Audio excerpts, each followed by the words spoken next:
¿Dónde el otro? No, ya aquí. No se puede.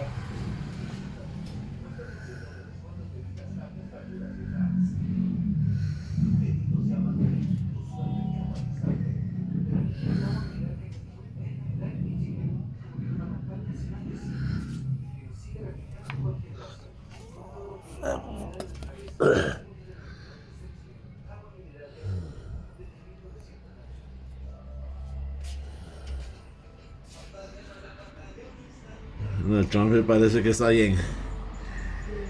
Que salva. Bendito sea Dios.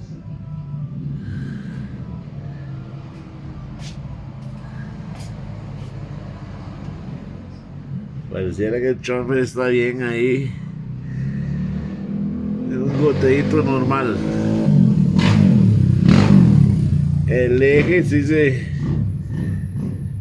ve, el eje trasero, se ve como pringado ahí. Pero eso puede ser de un brete que le hice yo ahí de pintura. El tanque sí tiene un tornillo correcto, una tuerca. Rafa, ciertamente sí tiene para vaciarle. Y se ve completamente bañado en combustible. Ok, va para allá. Bueno, pareciera que ese chomper no es que es salvada. Vamos a ver. Esos muchos escapes De aceite. de aceite, pero parece que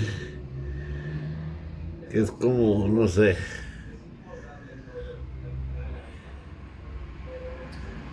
como de la caja, no sé, van a ver.